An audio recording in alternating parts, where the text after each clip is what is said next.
નમસ્કાર વિદ્યાર્થી મિત્રો, શ્રી દર્શન विद्यालय रतनपुर तरफ से आप सबको हार्दिक स्वागत है। आज हम हिंदी में बात करेंगे। हिंदी में आगे हम देख चुके हैं और आज हम आगे बढ़ेंगे। रानी जो कहानी है उसके बारे में आज हम देखेंगे। उनकी लेखिका कौन है? महादेवी वर्मा। महादेवी वर्मा का जन्म 1960 में हुआ था। उनका निधन सन 1983 में हुआ था। हिंदी साहित्य में महादेवी वर्मा अर्थात मैं निर्भय दुख की बदली और तुमको नींव में ढूंढा, तुमने ढूंढी पीड़ा, कहानी वाली सहृदय भावुक अत्यंत संवेदनशील और समग्र नींव सृष्टि पर अनुकंपा वर्षण करने वाली छायावादी युग की अप्रतिम रचनाकार है। महादेवी वर्मा इस युग की थी, छायावादी युग की थी। उन्होंने मैं निर्भय दुख की बदली भी दी है, वह कहानी भी उन्होंने लिखी है। उन्होंने आगे बढ़ के कहते हैं कि छायावादी युग के 4 स्तंभ गिने जाते हैं। छायावादी युग के कितने स्तंभ है? 4 स्तंभ है। प्रसाद, पंत, महादेव और निराला। कौन कौन है 4 पंथ में? तो के पहले प्रसाद है, पंत, महादेवी और निराला। इनने प्रसाद के साथ सदैव इतिहास बोध रहा तो पंत प्रकृति के कोमल कांत पदावली के रचनाकार के रूप में पहचाने गए। निराला अपनी ओजस्विता और रौद्रता के लिए तो महादेवी धीर गंभीर दर्द की दास्तान सुनाने वाली कवयित्री के रूप में पहचानी गई है। महादेवी वर्मा किस तरह पहचान गई है कि गंभीर धीर गंभीर जो दर्द है उनको व्यक्त करने, उनकी जो दास्तान है वह दास्तान सुनाने में वह कवयित्री के रूप में पहचानी गई है। उन्होंने अपनी कलम हिंदी साहित्य में भी चलाई है, जिसमें स्मृति की रेखाएं जैसी रचना के द्वारा उत्तम गद्यकार रेखा चित्रकार के रूप में अपनी पहचान बनाने में सफल रहे हैं। प्रयाग महिला विद्यापीठ की प्राचार्य और कुलगुरु के पद पर रहकर शिक्षा के क्षेत्र में अपने अनुपम योगदान दिया है, जिसमें निहार, रश्मि, निर्जा, सूर्यगीत, दीप्त शिखा, अतीत के चलचित्र और स्मृति की रेखाएं आदि आपकी बहुचर्चित एवं लोकप्रिय रचनाएं हैं। उन्होंने अलग अलग क्षेत्र में अपनी कलम चलाई है। यहाँ रानी नामक एक घोड़ी उनके 2 साथी निकी और रोजी के साथ आई है, सम्मिलित है, जिसका बड़ा मार्मिक और भावपूर्ण शैली में चित्र अंकित किया गया है। ऐसा लगता है कि वह नेवला, यह कुत्ते और यह घोड़ी हमारे सामने ही है। पशु, पंछी और मेढक भोले ऐसे प्राणियों के प्रति महादेवी जी की जो स्नेह है, जो प्रेम है, झलकता यहाँ नजर आता है। यहाँ पे जो हम रानी के बारे में, हम जिस कहानी के बारे में हम पढ़ने वाले हैं, देखने वाले हैं, उसमें क्या आता है कि जो रानी है वो एक घोड़ी है। तो महादेवी वर्मा पशु पक्षियों के निकट थी, यानी कि लगाव था, उनसे बहुत प्रेम था। यहाँ उनके जो संस्मरण है, यानी कि उनकी जो यादें हैं वह यहाँ पे दी गई है। तो हम आज उनके बारे में पढ़ाई करने वाले हैं कि महादेवी वर्मा जी की पशु पंखी के साथ जो लगाव था, जो प्रेम था, वह यहाँ पे उन्होंने एक संस्मरण, यानी कि उनकी जो एक याद है वह रानी, उसके बारे में यहाँ लिखा है। उसके बारे में हम पढ़ने वाले हैं। रियासत होने के कारण इंदौर में शानदार घोड़ों और सवारों का आधिक्य था। आधिक्य यानी कि अधिकता।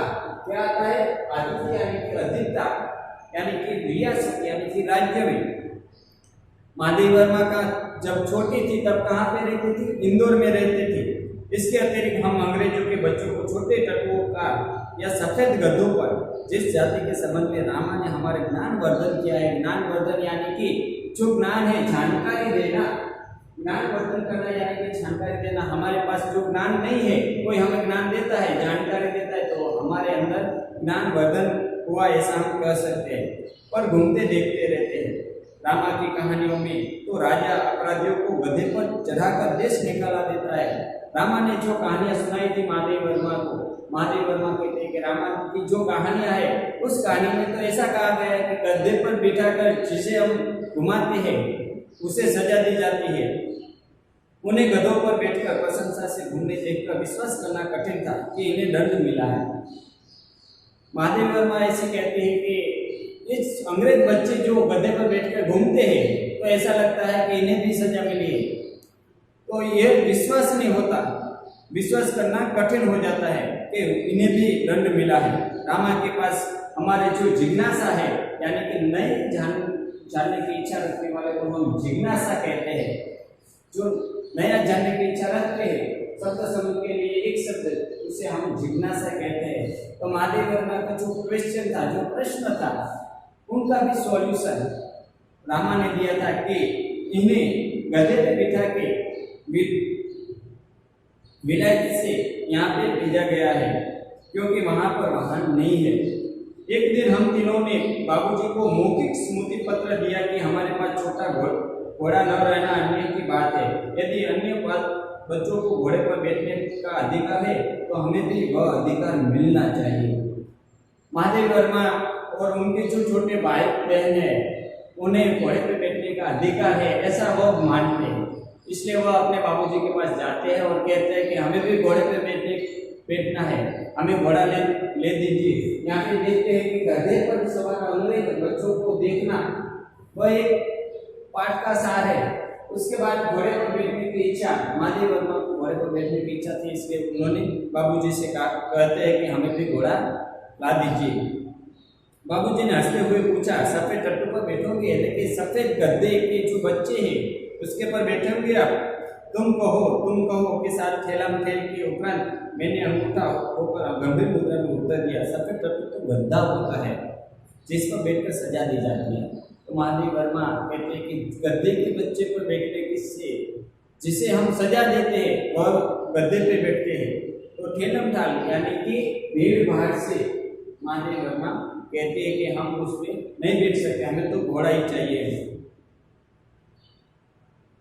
पता नहीं हमारे ज्ञान के वज्रस्त्र स्रोत रामा को बाबूजी ने डांटा या नहीं, परंतु कुछ दिन बाद हमने देखा कि एक छोटा सा चॉकलेटी रंग का टट्टू आंगन में पश्चिम वाले बरामदे में बांधा गया है। बरामदे तो घोड़े बांधने के लिए बना नहीं था, अतः बाहर से टट्टू को लाने के लिए दीवार से एक नया दरवाजा लगाया गया और उसकी मालिश करने तथा खाने पीने घूमने आदि की उसकी देख रेख के लिए छट्टन नाम का साई रखा। साई यानी कि जो घोड़े की सारवार करता है, घोड़े की देखभाल करता है, उसे हम साई कहते हैं। अजस्रोत यानी कि सतह बहने वाला एक प्रवाह, जिसे हम अजस्रोत कहते हैं। तो सुबह देखते हैं कि एक छोटा सा टट्टू पश्चिम की ओर घूम रहा है। कैसा रंग है उसका? चॉकलेटी रंग का वह दिख रहा है, क्यूट लग रहा है। अब तो हम उस छोटे टट्टू के बहुत प्रभावित और आंतरिक हुए। आंतरिक यानी कि भयभीत होना। प्रभावित तो होते हैं लेकिन साथ ही साथ वह भयभीत भी होते हैं कि ऐसे कौन है, ऐसा तो गधा नहीं होता। हमारे तथा हमारे अन्य साथी जीवों के लिए न मकान में कोई परिवर्तन हुआ, न कोई विशेष नौकर रखा गया। रामा को तो नौकर कहाँ नहीं जा सकता, इसके लिए तो नहीं कोई नौकर रखा गया, कोई विशेष ध्यान भी नहीं दिया गया, परिवर्तन भी नहीं हुआ। और रामा को तो नौकर कहा नहीं जाता क्योंकि वह कैसा है, डांटने फटकारने के अतिरिक्त हमारे कान भी खींचता है और हमारी खिड़की तक दरवाजे में परिवर्तन नहीं हो सकती, जिससे हम रोजी और मिट्टी के साथ कूदने के कष्ट से मुक्त हो सके। बाबूजी से यह सुनकर भी कि टट्टू हमारी सवारी के लिए आया है। बाबूजी ने कहा कि जो टट्टू आया हुआ है वह तुम्हारी सवारी के लिए आया हुआ है। रामा के उसका नाम पूछने पर ज्ञात हुआ कि उसका नाम ताज रानी कहकर पुकारते हैं। ताज रानी यानी कि ताजमहल जैसा चित्र उनकी मानसिकता पे आए हुए हैं। रामा की जो कहानियां है उसमें ताजमहल का उल्लेख किया गया था। ताजमहल का चित्र हमने देखा था और रामा और कल्लू को माँ की सभी कहानियां में कहकर पुकारा जाता है। ताजमहल का चित्र हमने देखा था और रामा और कल्लू को माँ की सभी कहानियों में रानी के सुख दुख की गाथा सुनते सुनते हम उसके प्रति बड़े सदैव हो गए। रामा ने जो कहानियां सुनाई रानी के बारे में, तो कहानी सुनकर महादेवी वर्मा का जो हृदय है वह परिवर्तन हो जाता है, वह रानी के प्रति लगाव बढ़ता है और सदैव यानी कि दयालु भाव उनके अंदर प्रस्तुत होता है। ताजमहल जैसे भवन की रानी होने पर भी वह वहां से कहानी की रानी ताजमहल की रानी, ताजमहल का जो भवन है वहां की रानी होने पर भी वह वहां से रानी की तरह निकाली दी गई है। यह कल्पना करते हैं हमारी सारी ईर्ष्या, जो ईर्ष्या यानी कि जलन और सदा रोष, रोष यानी कि क्रोध, करुणा से पिघल गए और हम उसे अधिक आराम देने के उपाय में सोचने लगे। जो रानी है उसे ताजमहल जैसे भव्य महल में से निकाला गया है, उसे यहाँ पे भेजा गया है। ऐसा जो कहानी सुनते हैं महादेव वर्मा और उनके वो छोटे बच्चे, तो जो घोड़ी रानी आई हुई उनके प्रति जो क्रोध था, जो ईर्ष्या थी, जो जलन थी, वह मिट जाती है और उनके अंदर लगाव बढ़ता है और उसे आराम देने का वह सोच लेते हैं। वह इतनी सुंदर थी कि अब तक उसकी छवि आंखों में बसी जैसी कि रानी कैसी थी? रानी सुंदर थी, चॉकलेटी रंग की थी, उनके दो बड़े कान थे, उनके कानों के बीच बालों की, जिसे हम आयल कहते हैं, वह सुंदर दिख रही थी। हल्का सा देखते हैं कि रानी कैसी थी, हल्का चॉकलेटी चमकदार रंग जिस पर दृष्टि फिसल जाती थी। खड़े छोटे कानों के बीच में माथे पर झूलता आयल, आयल यानी कि घोड़े के गर्दन पर जो बाल होते हैं उसे हम आयल कहते हैं, का गुच्छा बड़ी काली स्वस्थ और पारदर्शी जैसी आंखें, पारदर्शी यानी कि जिसे हम आर पार देख सके ऐसी आंखें वह रानी की थी। लाल गुंथने जिन्हें फुला फुला कर चारों ओर की गंध ले रही है, उनकी जो नोक है वहां से वह चारों ओर की जो गंध है वह ले रही है। ऐसी उनके जो घोड़े के जो दांत है, रानी के जो दांत है वह उजले है, लाल जीभ झलक देती हुई, गुलाबी होठों वाले, लंबा मुंह और लोहा चबाने रहने पर भी छत विक्षेप नहीं होना। छत विक्षेप यानी कि घायल, लोहा चबाता है फिर भी वह विक्षेप यानी कि घायल नहीं होती। ऊंचाई के अनुपात से पीठ की चौड़ाई अधिक है, सुडौल मजबूत और पैरों सघन पूंछ तो मक्खियां उड़ाने के क्रम में मोरचल के सामने उठती गिरती रहती है। तो घोड़ी कैसी थी? चॉकलेटी रंग की थी, उनके जो दो कान के बीच जो आयाल थे वह सुंदर झूल रहे थे, उनकी आंखें पारदर्शी थी, उनके जो दांत है वह उजले थे, उनकी जीभ लाल थी, उनके होठ गुलाबी थे, उनकी जो नोक है वह फुला फुला कर आसपास की जो गंध है वह ले रही थी। ऐसी घोड़ी, सुंदर घोड़ी रानी महादेव वर्मा के आंगन में झूम रही है। सुडोल सरखा यानी कि बांधना, मजबूत और सघन पूंछ तो मक्खियां उड़ाने के क्रम में मोरचल के समान उड़ती गिरती रहती है। मोर पीछ यानी कि मोर के जो पंख है, मोर की जो पूंछ है वो पूंछ से बना हुआ जो झाड़ू है, ऐसी रानी की पूंछ थी। उस समय यह सब समझने की बुद्धि नहीं थी, परंतु इतने दीर्घ काल में उपरांत की स्मृति पट पर वे रेखाएं ऐसे उभर आती है जैसे कि अदृश्य साई से लिखे अक्षर अग्नि के ताप से प्रत्यक्ष होने लगते हैं। स्मृति पट यानी कि याद दिलाना, याद रखना। हम बार बार सोचते हैं कि वह कुछ और छोटी क्यों ना हुई होती तो हम रोजी और नेकी के समान उसे भी हमें अपने घर में यानी कि अपने कमरे में ले लेते।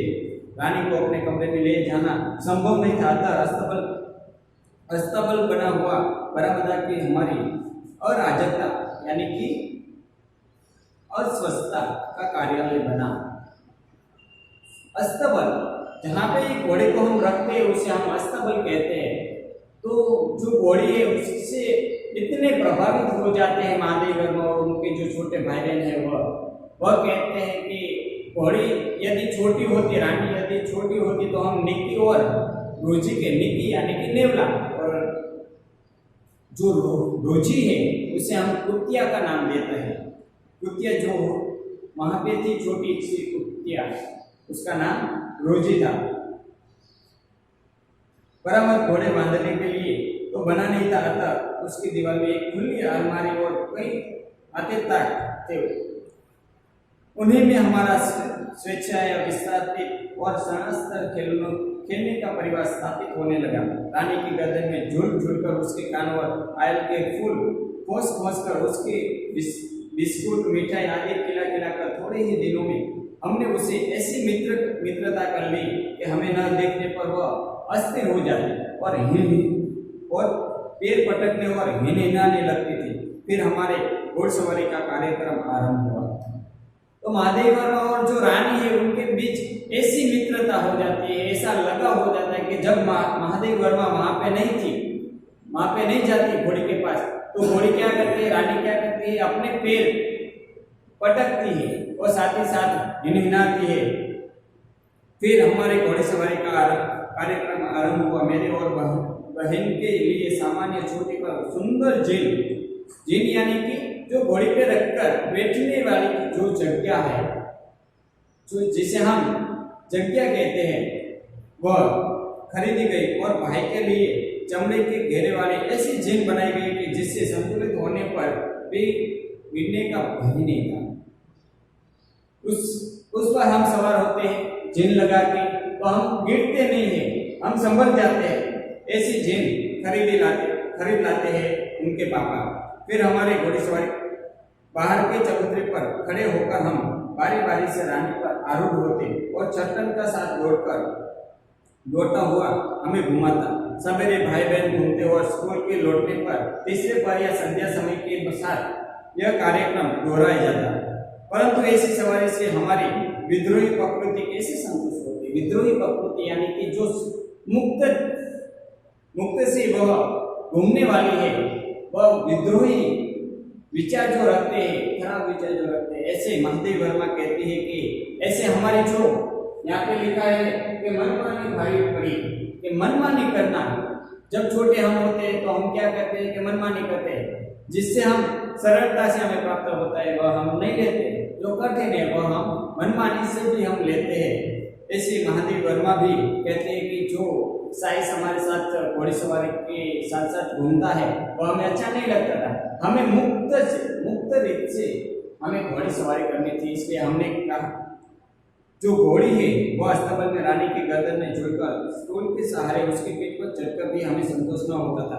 अतः में छुट्टी के दिन दोपहर में सबसे सो जाने पर रानी को खोलकर बाहर ले आए और चबूतरे पर खड़े होकर उसकी नंगी पीठ पर सवारी करके बारी बारी से अपनी अधूरी शिक्षा की पूरी परीक्षा की गई।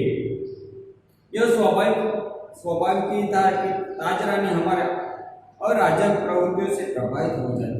अराजक, अप्रिय जिसे हम कहते हैं, अव्यवस्थित जिसे हम कहते हैं, तो ताज रानी यानी कि जो रानी नामक जो घोड़ी थी वह कैसी हो जाती है?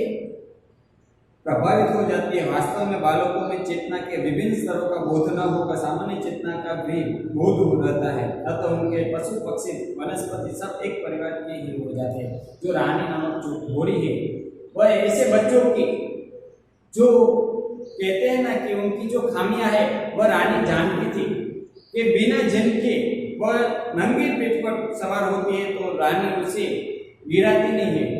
थोड़ी सी निकी रानी के कुछ से जुड़ने लगता है। रोजी इच्छा अनुसार अपनी गर्दन पर उछल कर चढ़ती और नीचे कूदती रहती है और हम सब उसकी पीठ पर ऐसे गर्व से बैठते हैं मानो मयूर सिंहासन आसन हो। मयूर सिंहासन यानी कि मयूर जैसा, मयूर यानी कि मोर के, यहाँ पे मैंने लिखा है कि मयूर सिंहासन यानी कि मोर के जैसा जो आसन होता है उसे हम मयूर सिंहासन भी कहते हैं। रानी हम सबकी शक्ति और दुर्बलता को जानती थी। रानी जो घोड़ी है वह महादेवी वर्मा और जो अन्य बच्चे हैं उनकी जो दुर्बलता है, उनकी जो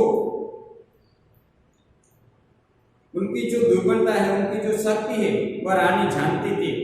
उसकी नंगी पेट पर आया पकड़ कर बैठने वाले को वह दुल्ली यानी कि धीमी चाल से घुमाती, इधर उधर घुमाकर संतुष्ट कर देती थी। परंतु एक बार मेरे बैठ जाने पर भाई ने अपने हाथ की पतली छठी यानी कि छोटी रानी को मारता है। चोट लगने की संभावना है ही नहीं, परंतु उससे न जानो स्वाभिमान आहत हुआ हो, स्वाभिमान घायल होता है। तो रानी दुखद स्मृति उभर आई।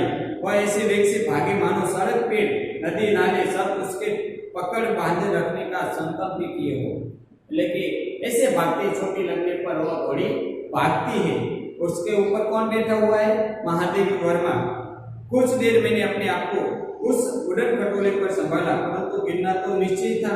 मेरे गिरते ही रानी मानो अतीत के वर्तमान में लौट आई और यह इस प्रकार निश्चल खड़ी रह गई, जैसे पश्चाताप की प्रस्तर प्रतिमा हो। साथियों की खींच पुकार से सब दौड़े और फिर बहुत दिनों तक मुझे बिछाने पर पड़ा रहना पड़ा। स्वस्थ होकर रानी के पास जाने पर वह ऐसे कारुण पश्चाताप भरी दृष्टि से मुझे देखकर हिनहिनाने लगी कि मेरे आंसू आ गए। तो जब घोड़ी दौड़ती है तब महादेव वर्मा ऊपर बैठी हुई थोड़ी सी समझ जाती है, लेकिन वह गिर जाती है घोड़ी पे, तो उसे चोट लगती है और जो घर में उसे बीमार होने के कारण उसे घर में ही रहना पड़ता है। तो घोड़ी को पश्चाताप होता है कि ऐसा मैंने क्यों करा। जब महादेव वर्मा स्वस्थ होती है तब वह रानी के पास जाते हैं, तो पश्चाताप से वह घोड़ी चुप रहती है। पश्चाताप भरी दृष्टि से मुझे देखकर हिनहिनाने लगती है। तब महादेव वर्मा का जो लगा हुआ है, जो प्रेम है, वह पिघल जाता है, आंसू आ जाते हैं। एक बार भाई के जन्मदिन पर नानी ने उसके लिए सोने के कड़े भेजे। सामान्यतः वह कोई भी नया कड़ा या आभूषण बनकर रानी को दिखाने के अवश्य जाते थे।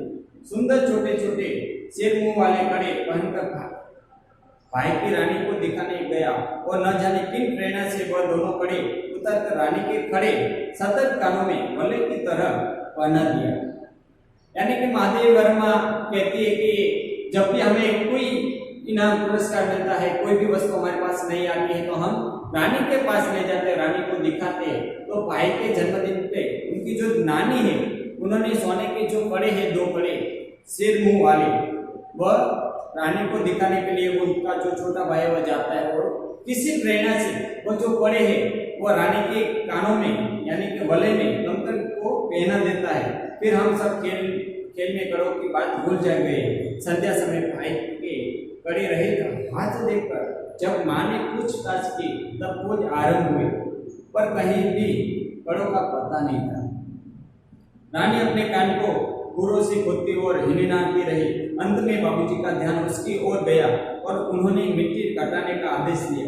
किसी ने पूछा, गड्ढा खोदकर दोनों कड़े गाड़ दिए गए थे। धन तो किसी को नहीं मिला, परंतु रानी सारे घर में हृदय में सारे घर के सदस्यों के हृदय में स्थान प्राप्त कर लेती है। एक घटना अपनी विचित्रता में स्मरणीय है।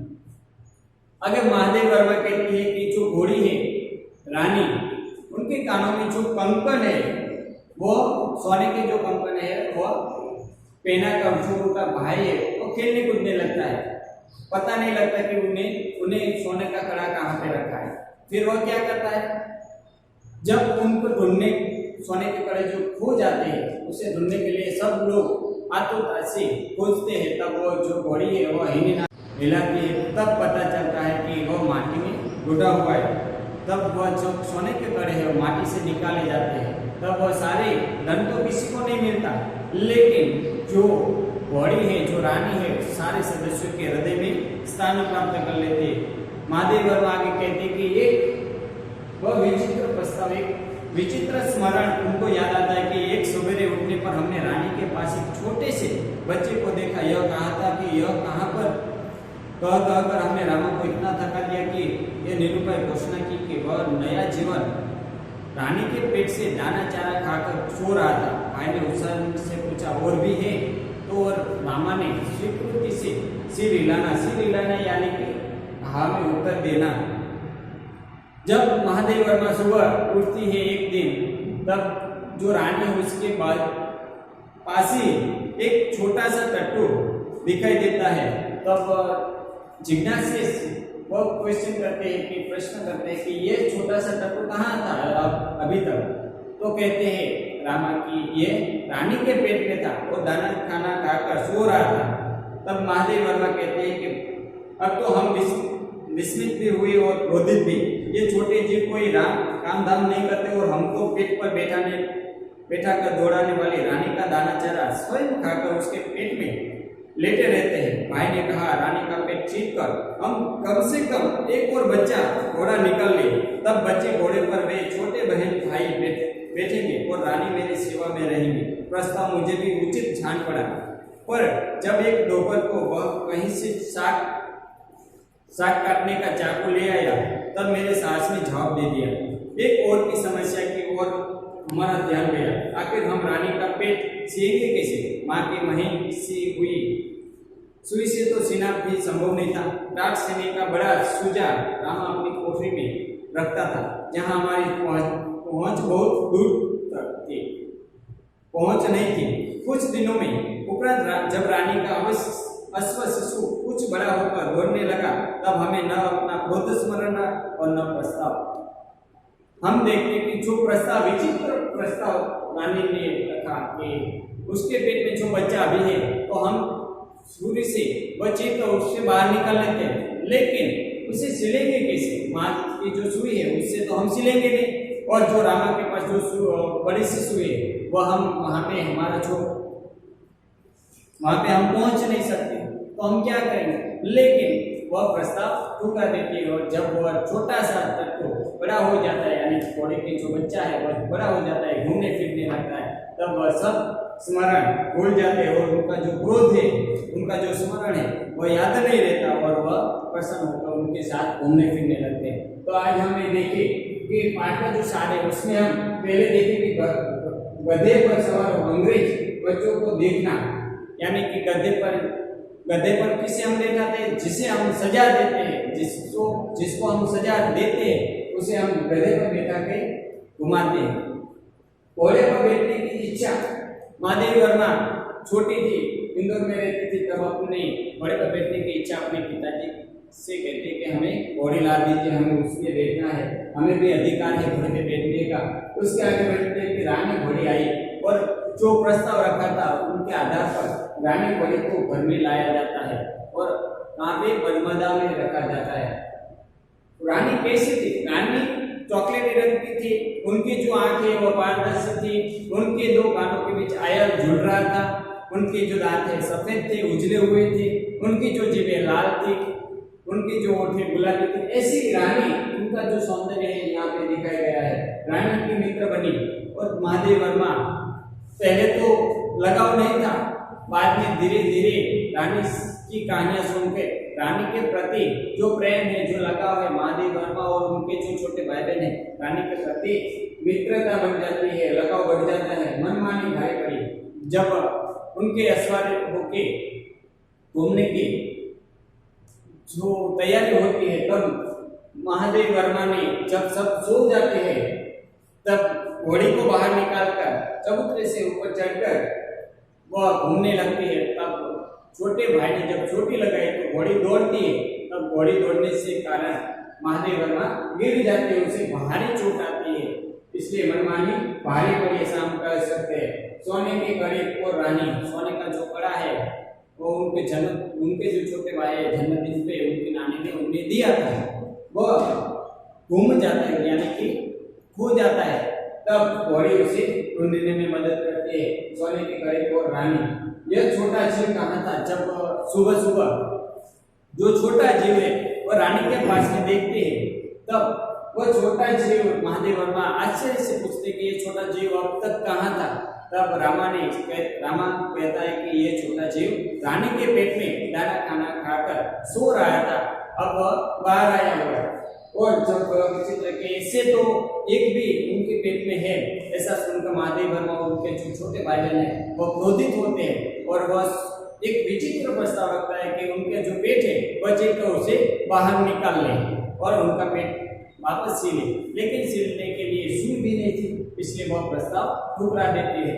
और बाद में जब वह छोटा सा बच्चा बड़ा हो जाता है, घोड़े का बच्चा जो बड़ा हो जाता है, तब उनके साथ घूमने में वो उसका जो क्रोध है वह भूल जाते हैं। इस तरह महादेवी वर्मा का जो पशु पंखियों के साथ जो लगाव था, जो प्रेम था, वो एक स्मरण यानी कि रानी का जो स्मरण है यहाँ पे महादेवी वर्मा ने दिया गया है। तो बच्चों आज हम हिंदी में रानी जो 12वां चैप्टर है वह हमने आज देखा। तो ऐसे महादेवी वर्मा सायावादी थे। तो महादेवी वर्मा का जो पाठशाला है ऐसा है और साथ ही शब्दार्थ भी है। तो गृह कार्य में आपको क्या करना है, उनका जो स्वाध्याय यहाँ पे दिया गया है, इस स्वाध्याय में एक एक वाक्य के उत्तर दीजिए, 3-4 वाक्यों में उत्तर दीजिए, शब्द समूह के लिए एक शब्द, विरोधार्थी शब्द। इतना जो क्वेश्चन है वह आपको अपनी नोटबुक में होमवर्क के रूप में लिखना है। अस्तु।